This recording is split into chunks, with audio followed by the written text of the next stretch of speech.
friends, and welcome back to Humanities. This is your psychology educator Asmi, and today we are doing the last chapter of class 12 psychology, that is social influence and group processes. बहुत ही easy, बहुत छोटा सा chapter है, so let's get into it. सबसे पहले we'll study about the nature and formation of groups. Groups होते क्या हैं? सो ग्रुप्स के कुछ पर्टिकुलर फीचर्स होते हैं. A group may be defined as an organized system of two or more individual. एक organized system होता है जिसमें दो या दो से ज़्यादा individuals होते हैं and ये individuals हमेशा interacting होंगे, interdependent होंगे. Group also have certain norms which are the unwritten rules and यही norms regulate करते हैं behavior of its members. हर एक मेंबर को ये नॉर्म्स फॉलो करने पड़ते हैं एंड उनके अकॉर्डिंगली अपना बिहेवियर रेगुलेट करना पड़ता है. So guys, you all know that I am teaching psychology on this channel, but I also have my own YouTube channel, Humanities Forum, where I am coming up with very exciting and informative videos. I'll share with you guys my own journey, my tips and tricks, and my own handwritten notes which helped me score 100 on 100 in class 12th. So go right now and subscribe to Humanities Forum. Now comes characteristics of groups. ठीक है, group क्या है? A social unit consisting of two or more individuals. ये हमें पता है. Who perceive themselves as belonging to the group. This characteristic of group helps in distinguishing one group from another, giving the group its unique identity. So हमारे group होते हैं social unit and ये characteristic help करता है हमें एक group को distinguish करने में दूसरे ग्रुप से, एंड ये हर एक ग्रुप को अपनी एक यूनिक आइडेंटिटी भी देता है. नाउ जैसे हमने पहले बात करी कि कॉमन गोल्स होंगे, कॉमन मोटिव्स होंगे, they work towards a common goal. ठीक है, उनके पास एक गोल होता है and they have to achieve that goal. A collection of individuals who are interdependent. जैसे जो भी हमने ये सारे पॉइंट्स की बात करी, हम उसको इलेबोरेट कर रहे हैं. ठीक है, they interact, they are interdependent, they influence each other, they are collection of individuals whose interactions are structured by a set of roles and norms, जैसे हमने पहले डिस्कस करा. ठीक है, this means that group members perform the same function every time the group meets and the group members adhere to the group norms. Next चीज़ आती है हमारी क्राउड. अब अभी हमने ग्रुप के बारे में पढ़ा, अब क्राउड क्या होता है? क्राउड भी होता है collection of people who may be present at a place और अ सिचुएशन बाय चांस होते हैं वो वहाँ पे प्रेजेंट, इंटेंशनली नहीं. There is neither any structure nor feeling of belongingness in a crowd. Behavior of people in crowd is irrational and there is no interdependence among the members. अगर हम groups and crowd को compare करें तो हम देख सकते हैं कि group में set role of relationships होते हैं, motive होते हैं, they are interactive, they are independent and there are also certain norms. But crowd में ऐसा कुछ नहीं होता. क्राउड में कोई स्ट्रक्चर नहीं है, कोई फीलिंग ऑफ बिलोंगिंगनेस नहीं है, दे आर नॉट इंटरडिपेंडेंट. ठीक है, कोई उनमें रिलेशनशिप नहीं है. So this is crowd. Now teams. अब टीम्स क्या होती हैं? टीम्स होता है special kind of groups and members of team often have complementary skills and they are committed to a common goal और पर्पस. सो ग्रुप में भी एक कॉमन मोटिव होता है, टीम में भी एक कॉमन गोल या पर्पस होता है and members are mutually accountable for their activities. तो अब हम ग्रुप एंड टीम के बीच में डिफरेंस देखते हैं. ग्रुप के अंदर performance is dependent on contribution of individual member. For example, जब हमें ग्रुप प्रोजेक्ट भी करना होता है तो उसमें हर एक मेंबर कंट्रीब्यूट करता है, हर एक मेंबर की कंट्रीब्यूशन इम्पॉर्टेंट होती है. सो पूरे ग्रुप की परफॉर्मेंस डिपेंड करती है हर एक मेंबर की कंट्रीब्यूशन पर. बट टीम में individual contribution and team work दोनों मैटर करता है. द लीडर और whoever is heading the group hold responsibility for the work. ठीक है, ग्रुप प्रोजेक्ट में जो भी लीडर होता है उसके पास रिस्पॉन्सिबिलिटी होती है काम पूरा करवाने की. टीम में there is a leader but members hold themselves responsible. Leader तो होता है बट जो मेंबर्स होते हैं दे होल्ड देमसेल्फ रिस्पॉन्सिबल, वो अपने आप को रिस्पॉन्सिबल मानते हैं, सबके पास खुद की रिस्पॉन्सिबिलिटी होती है। Now let's come to audience. अब ऑडियंस क्या होती है? It is also a collection of people who have assembled for a special purpose, किसी पर्पस के लिए आते हैं वो। अनलाइक क्राउड, क्राउड में क्या होता है? बाय चांस, ठीक है, बट ऑडियंस में एक स्पेशल पर्पस होता है जिस पर्पस के लिए they have assembled, for example to watch a cricket match और a movie, and they are generally passive but sometimes they go into frenzy and they become mobs. अब mobs क्या होते हैं? अब मॉब्स की बात करें so there is a definite sense of purpose, there is polarization in attention, actions of persons are in common direction. Mob behavior is categorized by homogeneity of thought as well and behavior as well as impulsivity. Now let's see why do people join groups. अब group join करने के पीछे कुछ reasons होते हैं हर किसी के, so let's look at those reasons. First is security. Security क्या होती है? हमें एक ग्रुप में रहते हैं तो हम ज़्यादा सिक्योर फील करते हैं। Group reduce the feeling of insecurity that is felt when an individual is alone. Being with people gives a sense of comfort and protection, हम प्रोटेक्टेड फील करते हैं, हमको कंफर्टेबल लगता है, and as a result people feel stronger and they are less vulnerable to threats. So this is the first reason, security. The second reason is status. जब हम कोई बहुत ज़्यादा पॉपुलर ग्रुप ज्वाइन कर लेते हैं we feel very proud of our self and we experience this sense of power and pride, ठीक है, हमको लगता है हम भी फेमस हो गए हैं because we are part of a very popular group. So when an individual is a member of a group that is perceived to be an important by others, he or she feels recognized, and as I said, he or she experiences a sense of power and pride. Third is self esteem. Self esteem क्या होती है? हमने पहले भी ये पढ़ा हुआ है, अपने बारे में we make a judgment, the value judgment we make about our self is the self esteem. So groups provide feeling of self-worth and establish a positive social identity. Being a member of prestigious group enhances one's self-concept. जब हम एक अच्छे group का part होंगे हमें वो provide करेगा feelings of self worth, हमारा कॉन्फिडेंस बढ़ेगा because we are part of a prestigious group, ठीक है, एंड हमारी इस्टेब्लिश हो जाएगी एक पॉजिटिव सोशल आइडेंटिटी, हमारा सेल्फ कॉन्सेप्ट इन्हांस हो जाएगा, हम अपने आप को लेकर we will be proud of ourselves, हमारी सेल्फ इस्टीम बढ़ जाएगी। Next is satisfaction of one psychological and social needs.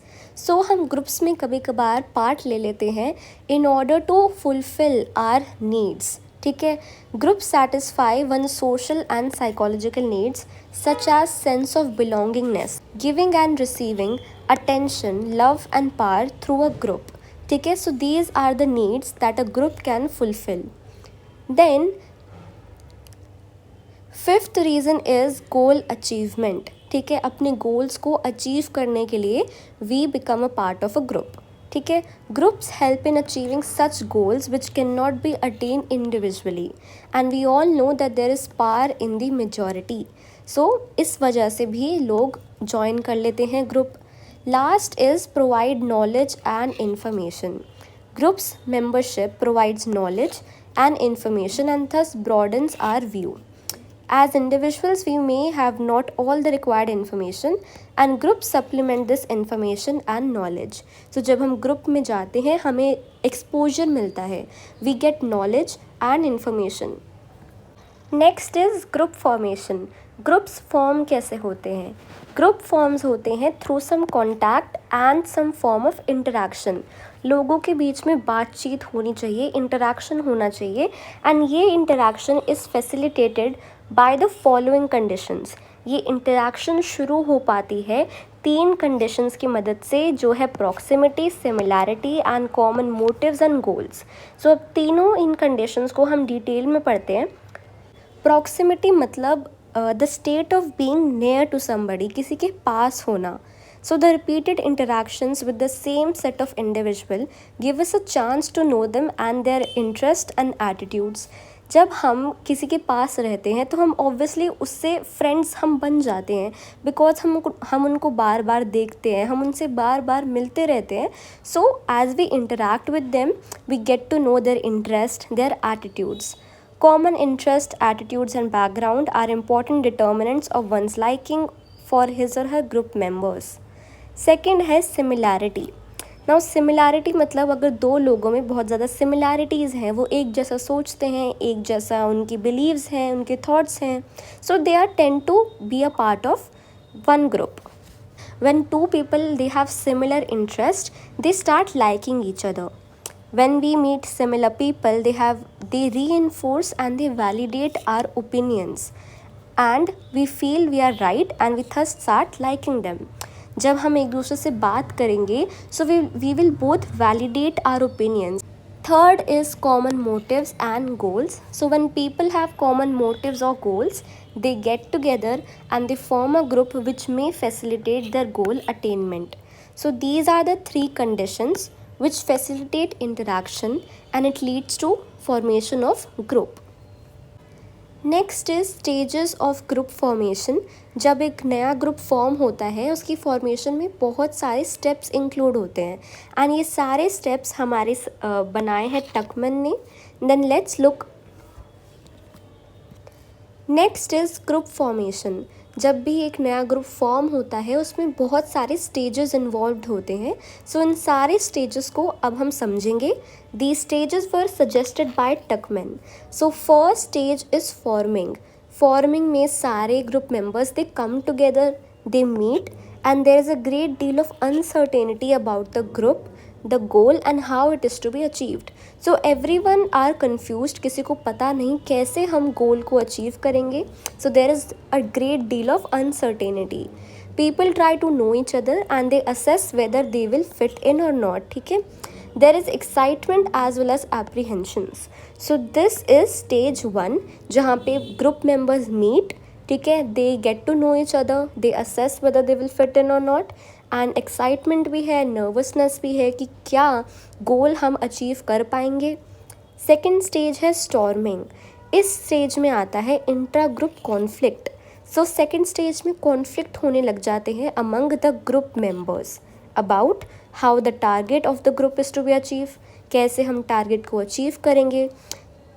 Who is to control the group and its resources. Control कौन करेगा and who is to perform the task. And when this stage is complete, एक hierarchy बन जाती है of leadership in the group and a clear vision as to how to achieve the group goal. ठीक है. सो storming में क्या होता है, इंट्रा ग्रुप कॉन्फ्लिक्ट होते हैं, एंड जब ये स्टेज कंप्लीट हो जाता है तो क्या डेवलप हो जाता है, hierarchy of leadership and a clear vision. Now the third stage is norming. सो इसमें ग्रुप मेंबर्स डेवलप कर लेते हैं कुछ norms which are the unwritten rules related to the group behaviour. They have to follow that behaviour and this leads to development of a positive group identity. Fourth is performing, जिसमें सारे group member मिलके task perform करते हैं. The structure of the group has evolved and is accepted by the group members by now.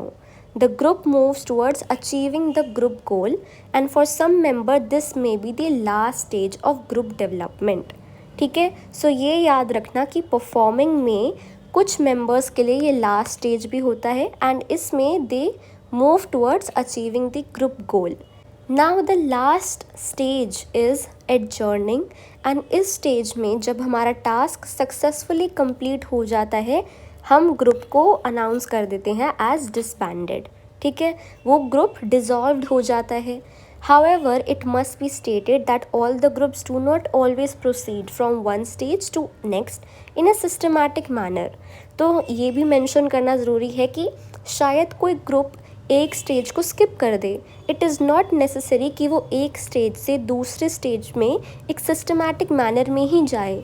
ऐसा भी हो सकता है कि several stages go on simultaneously, while in other instances group may go back and forth, या फिर कुछ stages skip कर दिए जाएं.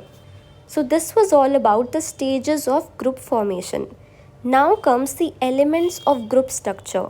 अब जो एक ग्रुप स्ट्रक्चर होता है उसके कुछ एलिमेंट्स होते हैं. Let's see what these elements are. The first element of group structure is roles, which are the socially defined expectations that individual in a given situation are expected to fulfill.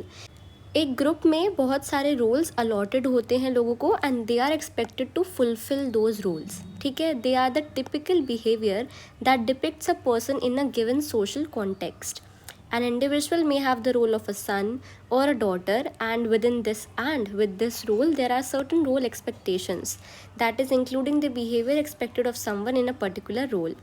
As a son or a daughter, one is expected to respect elders and listen to them. So basically roles होते हैं. मेरा role है daughter का, so I have to respect my elders, I have to listen to them. Second है norms. जैसे मैं बताते आ रही हूँ, they are the unwritten rules. ठीक है, or we can say unspoken rules. They are expected standards of behavior and beliefs established, agreed upon and enforced by the group members. कुछ ऐसे roles and beliefs जो established करे गए हैं and enforced करे गए हैं by the group members, and they represent shared ways of viewing the world. ठीक है, so कुछ ऐसे rules हैं, कुछ ऐसे beliefs हैं जो सबको मानने पड़ेंगे, behavior है जो सबको वैसा ही behave करना पड़ेगा. Third thing is status. Now it refers to the relative social position given to group members by others. So जो relative position या फिर status है वो दो चीज़ों से आता है. वो ascribed होता है या फिर वो achieved होता है. Ascribed मतलब according to one's seniority. जो जितना ज़्यादा senior होगा उसको ज़्यादा अच्छी position मिलेगी. Second है achieved according to one expertise और hard work. जिसके पास ज़्यादा एक्सपर्टीज़ है, ज़्यादा एक्सपीरियंस है, उसको ज़्यादा अच्छी सोशल पोजीशन मिलेगी. By being members of the group we enjoy the status associated with that group. All of us therefore strive to be members of such group which are high in status or are viewed favorably by others. Fourth आता है cohesiveness. Cohesiveness के मतलब एक साथ रहना, एकजुट होकर रहना, togetherness, binding or mutual attraction among the group members. And as the group becomes more cohesive, group members start to think, they feel and act as a social unit and less like an isolated individual. So जितनी ज़्यादा cohesiveness होगी उतनी ज़्यादा unity होगी. They won't feel like isolated individual. वो think करेंगे, they act and they will feel like a group. Members of a highly cohesive group, they have greater desire to remain in the group in comparison to those who belong to low cohesive groups. अब जितनी ज़्यादा cohesiveness होगी, they will have greater desire to remain in the group.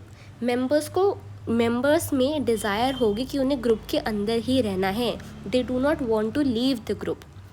And it also refers to the team spirit or the we feeling or a sense of belongingness to the group.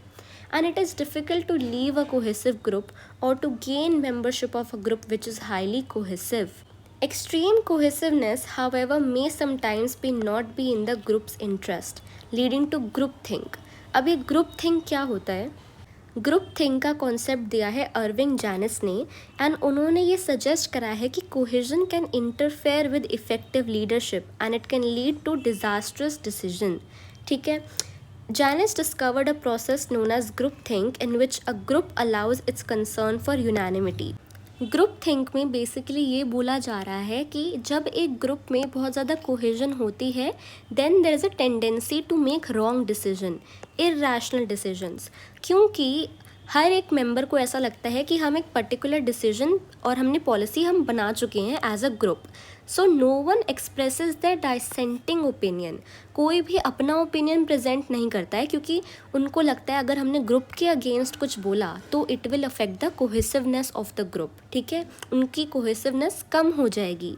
And इसलिए group think can be sometimes it can lead to uncritical और irrational decisions. And इसके लिए कुछ group think को prevent करने के लिए कुछ वेज भी सजेस्ट करे गए हैं, जैसे encouraging and rewarding critical thinking and even disagreement. अगर डिसएग्रीमेंट भी हो रही है ग्रुप के अंदर then we have to encourage them and reward them. Encouraging groups to present alternative courses of action, inviting outside experts to evaluate groups' decision, and encouraging members to seek feedback from the trusted ones. So, these are some ways we can prevent groupthink. Now comes type of groups. तो सबसे पहला है primary and secondary groups. Primary group एक pre existing formation होती है जो हमें बचपन से मिल जाती है। रिलीजन हो गया, कास्ट हो गई, फैमिली हो गई। So these are the pre existing formation which are usually given to the individual. And इसमें क्या होता है, फेस टू फेस इंटरेक्शन होता है। प्राइमरी ग्रुप में फेस टू फेस इंटरेक्शन होता है। Members have close physical proximity, वो पास होते हैं एक दूसरे से। They share warm emotional bonds central to individual functioning, and they have a very major role in developing values and ideals of the individual. So primary group basically एक individual की life में बहुत ज़्यादा इम्पॉर्टेंट होता है, बहुत important role play करता है, ठीक है। सेकेंडरी ग्रुप देखें तो it is the group which an individual joins by choice. For example membership of a political party. जो प्राइमरी ग्रुप है वो इंडिविजुअल को मिलता है by birth, but secondary group वो इंटेंशनली ज्वाइन करता है।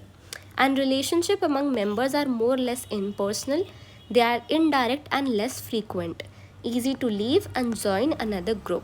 So this is the difference between primary group and secondary group. Primary group में प्री एग्जिस्टिंग फॉर्मेशन होती है जो इंडिविजुअल को मिल जाती है। सेकेंडरी में वो ज्वाइन करता है बाय चॉइस। एग्जाम्पल्स आप देख सकते हो, इसमें रिलेशनशिप बहुत वार्म होती है, कनेक्शन होता है, एक बॉन्ड होता है। बट यहाँ पे रिलेशनशिप इनडायरेक्ट होती है, लेस फ्रीक्वेंट होती है। सेकेंडरी ग्रुप को आप आसानी से लीव कर सकते हो, ज्वाइन कर सकते हो, but primary group they are less permeable, मतलब आप उसको ज्वाइन या फिर आप उसको लीव ऐसे नहीं कर सकते, you have to stay in it. The next type of group is formal and informal group. Formal group में फंक्शंस होते हैं विच आर एक्सप्लिसिटली स्टेटेड, ठीक है। University, office, organisations, these are the example. Roles to be performed by the group, they are stated in an explicit manner. यही same point repeat हुआ है। Formation of formal group is based on some specific rules or laws, and they have to follow a set of norms which help in establishing order. Informal group, they are not based on any rules or law. There is close relationship among members. The functions and roles to be performed, they are not explicitly stated. Simple है ये तो। Formal group में कुछ rules हैं, कुछ orders हैं which have to be followed by all the group members. Informal group में कोई ऐसे रूल्स नहीं हैं। Here rules are explicitly stated and here no rules are stated, ठीक है। So this is the difference between formal and informal group. Third type of group is in group and out group, ठीक है। इन group है हमारा खुद का group, जिस group में हम हैं, so this is one's own group. Out group is another group, जिस ग्रुप में हम नहीं हैं।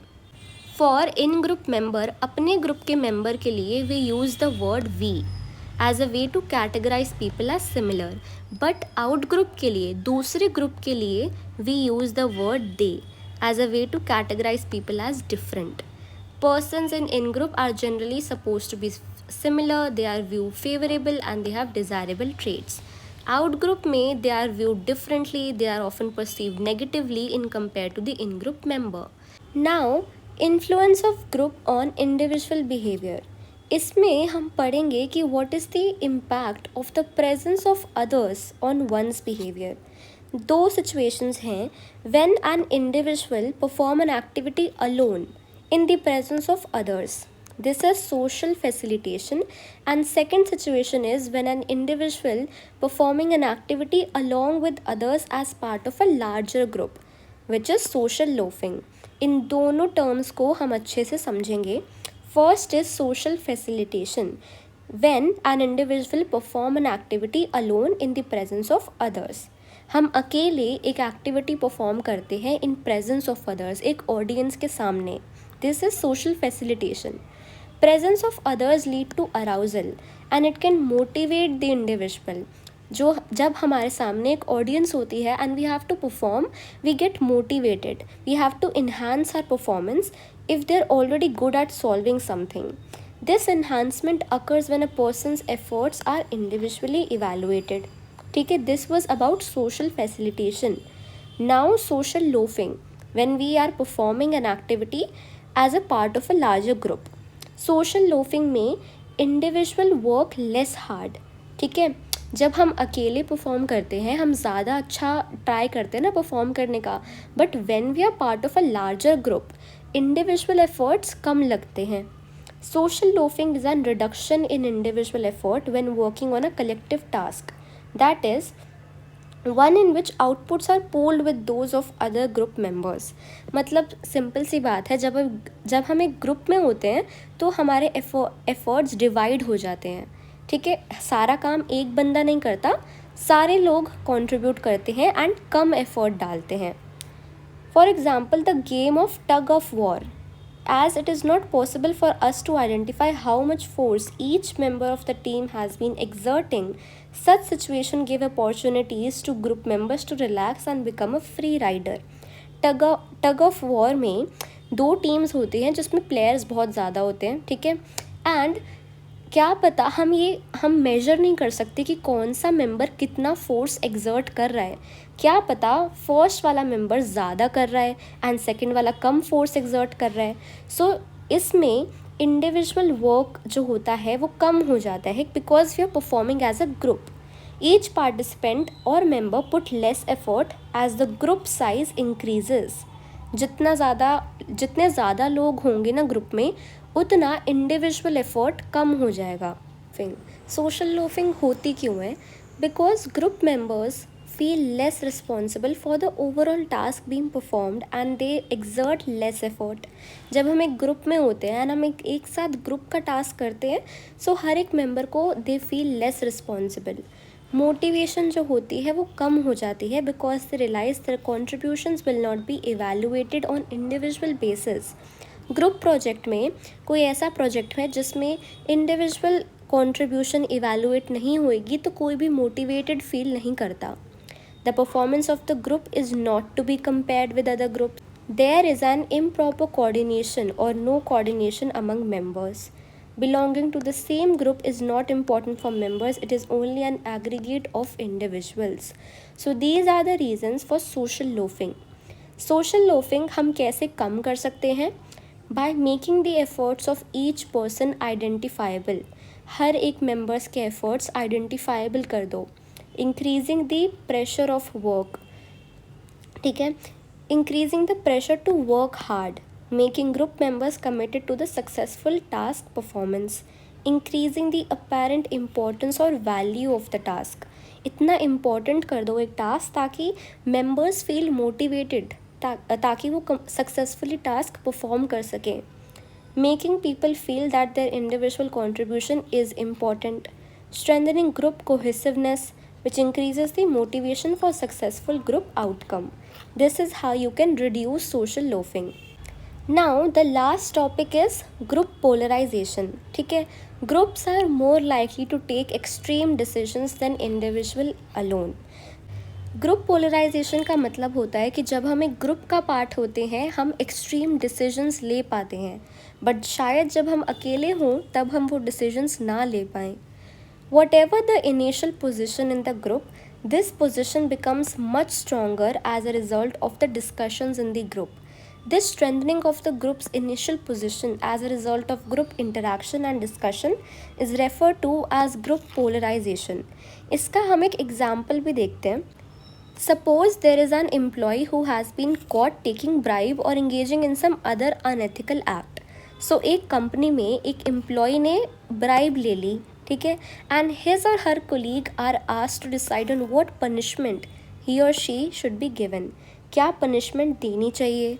Now they may let her go scot free or decide to terminate his or her services instead of imposing a punishment which may be commensurate with the unethical act he or she had engaged in. Whatever the initial position in the group, this position becomes much stronger. So पहले शायद वो उसकी salary कम कर देते, then और discussions करी उन्होंने group में तो उसका हमने टर्म ही टर्मिनेट कर दिया, उसको फॉर एग्जांपल उसको फायर कर दिया. सो जैसे जैसे हम ग्रुप में डिस्कशंस करते हैं, इंटरेक्शन करते हैं, जो इनिशियल पोजीशन है वो ज़्यादा स्ट्रॉन्ग होती रहती है. ठीक है, स्ट्रेंथन होती रहती है. This is the result of group polarisation because in a group we can take extreme decisions. So group polarisation एक ऐसा फिनोमेना है जिसमें जो हमारे डिसीजंस हैं, ओपिनियंस हैं, ग्रुप सेटिंग में वो बहुत ज़्यादा एक्सट्रीम हो जाते हैं then are actual privately held beliefs. This may sometimes have dangerous repercussions as a group may take extreme positions. मतलब बहुत वीक से बहुत स्ट्रॉन्ग डिसीजंस पे हम आ गए. Now, what are the reasons for group polarization? In the company of like-minded people मतलब ऐसे लोग जो like same सोचते हैं, same thinking है उनकी, you are likely to hear newer arguments favoring your viewpoint. आपको कोई मिलता है जो बिल्कुल आपके जैसा है, सेम बिलीव्स हैं उसके भी, तो आप दोनों को लगेगा कि आपकी व्यू पॉइंट्स फेवरेबल हैं, ठीक है, and you will feel validated. आपको ऐसा लगेगा चलो हमारे जो व्यू पॉइंट्स हैं, जो हमारे ओपिनियंस हैं, उनको कोई सही मानता है. When you find others also favoring your opinion, you feel that this view is validated by the public. This is called bandwagon effect. When you find people having similar views, you are likely to perceive them as in group. आप उन्हें अपना मानने लग जाते हो. आपको लगता है ये तो मेरे जैसा ही है, इसके भी सिमिलर थॉट्स हैं, सिमिलर बिलीव्स हैं, सिमिलर ओपिनियंस हैं.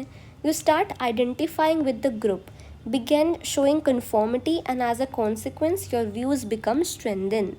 And this is the end of the very last chapter of class 12 psychology. हमने सारे chapters cover कर लिए हैं. If you guys have any doubt, please drop them in the comment section.